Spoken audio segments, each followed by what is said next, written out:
Merhaba arkadaşlar, kanalıma hoş geldiniz. Fırsatların borsası olan MEXC'den bahsedeceğiz. Singapur merkezli bir borsa olmakla beraber çok önemli özellikleri içerisinde barındırıyor. Bir maddeden bahsedecek olursak, yeni çıkacak coinler MXC gibi borsalarda yayınlanıyor arkadaşlar. Bu tür borsalarda üyeliğimizin bulunması avantajdır. Bir gün bir fırsat coin'i çıkar, MXC'den hemen alabilirsiniz. Ve mesela Binance gibi büyük borsalarda fiyatlanmış coinler mevcuttur. MXC'de ise fiyatlanacak coinler vardır. Yani Binance borsasına göre kazanç ihtimalimiz MXC'de daha yüksektir. Diğer özelliklere bahsetmeden önce video altında MXC borsası %10 komisyon indirimli linki, kayıt linki mevcut arkadaşlar. O linkten kaydınızı açabilirsiniz. Yani kayıtta gene e-mail ve telefon ile kayıt seçeneği sunuluyor. Gene şifrelerinizi girip normal diğer borsalara nasıl kayıt oluyorsunuz, buraya da kayıt olabiliyorsunuz. Şimdi ilk olarak kayıt olduktan sonra böyle bir arayüz karşımıza çıkıyor. Gene sol üst köşede şu ana kısımda arkadaşlar coinler listeleniyor. İnovasyon kısmında ise tokenler listeleniyor. Yani yeni çıkan yeni coinler buralarda listeleniyor. Ve bunlardan yaklaşık 700 tane var arkadaşlar. Bunların hiçbiri birçok borsada mevcut değil. Ve bu coinler daha sonra Binance gibi borsalara girdikten sonra daha da çok değer kazanıyorlar. Bu borsa için en önemli konulardan bir tanesi arkadaşlar MX coin'i, yani borsanın kendi coin'i. Şu anda tanesi 1,5 TL ve bir borsa coin'i için çok düşük bir miktar. Muhtemelen ilerleyen zamanlarda çok değer kazanacaktır. Bütün borsaların coinleri arkadaşlar mutlaka ki değer kazanır. Mesela Binance'in kendi borsasının coin'i BNB coin'in ne kadar çok değer kazandığını yıllar içerisinde gördük. Aynı şekilde diğer borsaların da bu şekilde değer kazandığını görüyoruz. MX için 1,5 TL çok düşük bir miktar arkadaşlar ve bu borsa mutlak gün geçtikçe değer kazanmaya devam ediyor. Büyümeye devam ediyor daha doğrusu. Bu büyüme devam ettikçe MX'in değeri de artacaktır. O yüzden MX tokeni değerlendirmemiz yararlı olabilir. Yani burada önemli nokta arkadaşlar, borsa tokenleri güçlüdür arkadaşlar. Çünkü arkasında borsanın kendisi vardır. Borsanın diğer özelliklerine geçecek olursak ve tabi şurada bölgeler kısmı var. Buradan Sol, Coinbase, Metaverse altyapılı coinlerin hepsini görebiliyorsunuz. BSC ağındaki, yani bütün ağlardaki coinleri burada görebiliyorsunuz. DeFi ağındaki NFT coinlerini, Polkadot ağındaki coinleri buradan mesela tıklayıp listeleyebiliyorsunuz arkadaşlar. Onun haricinde diğer özellikleri geçecek olursak, banka kredi kartından da satın alım oluyor. Buradan da banka bilgilerinizi girdikten sonra satın alma işlemi yapabiliyorsunuz.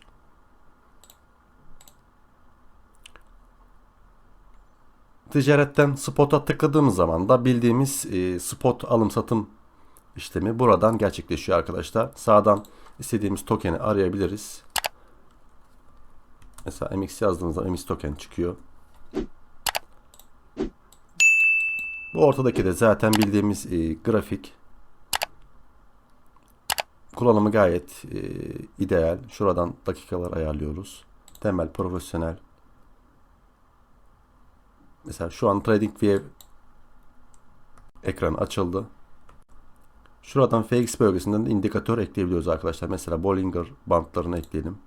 Şuradan gördüğünüz gibi rahatlıkla etkileniyor arkadaşlar. Şimdi normal alım satım işlemi de buradan gerçekleşiyor. Almak istersek bir coin'i şu şekilde miktarını ayarlıyoruz. MX al diyoruz. Alt tarafı düşüyor şu şekilde. İptal etmek istersek de sağ alt köşeden şurada iptal seçeneği oluyor. Oradan iptal edebiliyoruz. Gene satmak içinse şu kısımdan satış işlemini, oranı ayarlayıp sat diyoruz arkadaşlar. Gene stop limit de kullanmak istersek aynı diğer borsalardaki gibi stop limit işlemi yapabiliyoruz. Şimdi diğer bir özelliğe geçelim. Marj işlemler, yani kaldıraç işlemlerde bu ekrandan yapılıyor arkadaşlar. Marj işlemler ilginiz varsa buradan da kaldıraçlı işlem kullanabilirsiniz. 125x'e kadar da kaldıraç seçeneği sunuyor. Long işlem, short işlem normal diğer borsalarda bildiğimiz gibi arkadaşlar burada. Diğer bir özellik Paş. Şimdi Paş arkadaşlar şöyle bir şey. Şimdi bir açılsın, açılmadı. Eşler arasında coin alım satım merkezi arkadaşlar. Buradan hızlı ticaret yapıp başka insanlardan coin alıp satabiliyorsunuz. Çok kullanılan bir özellik. Şimdi ticarete geldiğimizde, pardon, türevlere geldiğimizde ETF marjı var arkadaşlar. ETF marjı. Şimdi buranın özelliği şöyle. ETF marjı. Bu arada arkadaşlar bu borsanın en önemli özelliğini daha geçmedim. Birazdan anlatacağım. Şimdi ETF marjındayız. Burası da aynı şekilde kaldıraç gibi arkadaşlar. Yani vadeli işlemler gibi, ancak burada paramız sıfırlanmıyor. Yani normal bir coin gibi alıyoruz. Artışta oranı eğer ki artarsa coin daha çok artıyor. Düşerse de tabii X oranına göre daha çok düşüyor arkadaşlar. Ancak paramız sıfırlanmıyor. Sadece paramızda bir hani azalma veya artış oluyor. Normal kaldıraçta ise sıfırlanma, yani likidite ihtimali mevcuttur. Gene şu kısımdan, al ve sat kısmından işlemlerinizi gerçekleştirebiliyorsunuz.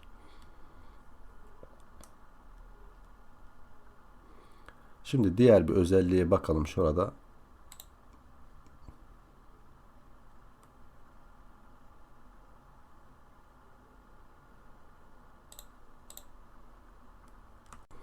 Burada gene arkadaşlar kaldıraçlı işlem gerçekleştirebiliyorsunuz.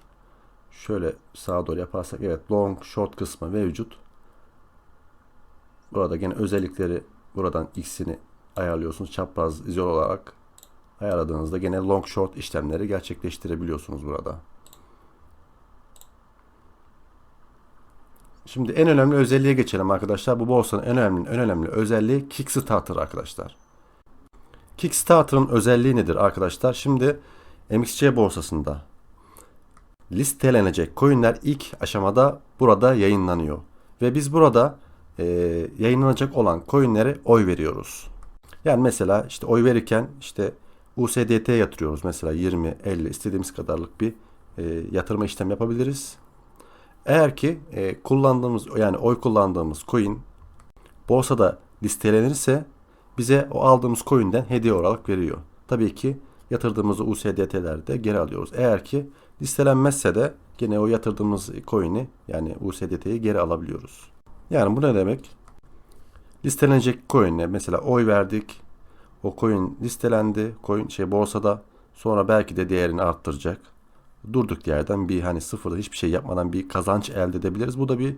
Bu yüzden bir fırsat arkadaşlar. MXC borsasının bizlere sunmuş olduğu güzel bir avantaj diye düşünüyorum. Şimdi borsayı tanıtmaya devam edelim arkadaşlar. POS havuzu var burada. Finansın hemen altında. Burada da staking yapabiliyoruz arkadaşlar. Şurada oranlar mevcut yıllık bazda. İstediğimiz buradan coin'i kilitleyip kar elde edebiliyoruz burada. Onun haricinde MX DeFi'ye girdiğimizde de DeFi madenciliği yapabiliyoruz. Şu an evet altta da evet stakingler mevcut. Burada yine kilitleme işlemi gerçekleştiriyor arkadaşlar. Bunu da isterseniz şuradan, şu kısımlardan kullanabilirsiniz. Space M'ye bir tıklayalım. Burada da projeler yer alıyor arkadaşlar. Bu projelere yani etkinliklere yayınlandığı tarihlerde katılabilirsiniz ve yayınlanan coinlerden ödül olarak elde edebiliyorsunuz. Kilitli ETH ise buradan da Ethereum'u kilitleyerek Ethereum 2.0 yani 2.0'dan elde edebiliyoruz arkadaşlar. Gene Binance borsasında da aynı özellik mevcut. M-Day özelliği sadece pazartesi günleri yapılan bir etkinlik arkadaşlar. Pazartesi günleri çeşitli coinlerle alakalı etkinlikler düzenleniyor. Bu etkinliklere katılıp bu coinlerden elde edebiliyoruz. Bu da MXC borsasının güzel bir özelliği arkadaşlar. Oylamaya bir tıklayalım. Burada da çeşitli oylamalar gerçekleştiriliyor. Bu oylamalar sonucunda da ödüller alabiliyoruz. Bu da güzel bir özellik arkadaşlar. MX bölgesine bakalım şimdi. Burada da MX, yani MX token ile alakalı, yani borsanın coin ile alakalı yakalan miktar, dolaşım miktarı ve toplam X-ray ihracı ile alakalı bilgilere buradan ulaşabiliyorsunuz arkadaşlar. Ve borsaya yeni üye olan arkadaşlar için başlangıç avantajları mevcut. Buradaki görevleri tamamladıktan sonra sözleşme bonusu alıyoruz arkadaşlar. Ücretsiz olarak bundan elde ediyoruz. Bu görevleri tamamlamamız gerekiyor. Onun sonucunda bize bir miktar ödül veriyorlar. Şimdi elimizde var olan coinleri nereden görebiliriz? Varlıklar kısmında en üstteki hesap kısmına tıklıyoruz arkadaşlar. Burada elimizde var olan coinler burada görünüyor, listeleniyor yani. Buradan görebiliyoruz. Tümü dersek veya inovasyon buradan da yine kategorize edebiliriz. Mesela arkadaşlar PancakeSwap'ta yayınlanan coinleri mesela listeleniyor, biz yayınlıyoruz.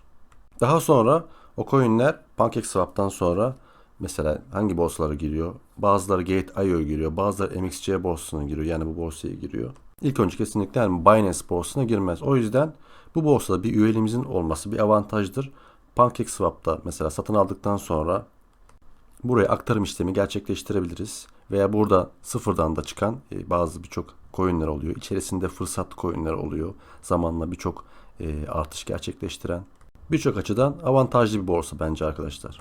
Ve diğer bir kısım ise mesela şurada MXC borsasının Twitter sayfası var.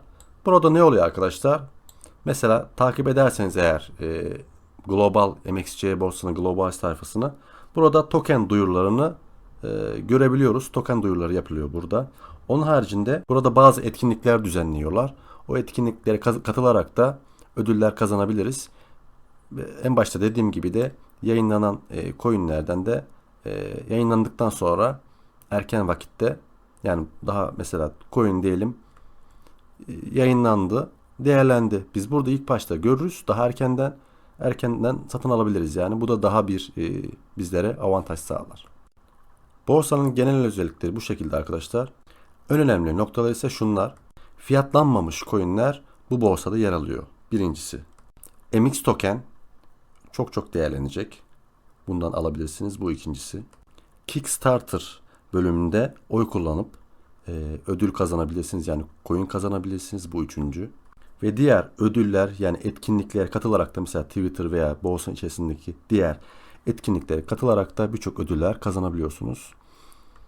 O yüzden burada bir üyeliğinizin bulunması sizler için avantajdır. Videomuzun sonuna geldik. Videomu beğenirseniz çok sevinirim arkadaşlar. Kanalıma abone değilseniz abone olursanız çok sevinirim. Video altındaki zile basarsanız videolarımdan anlık haberdar olabilirsiniz. Bir dahaki videoda görüşmek üzere. Hoşça kalın arkadaşlar.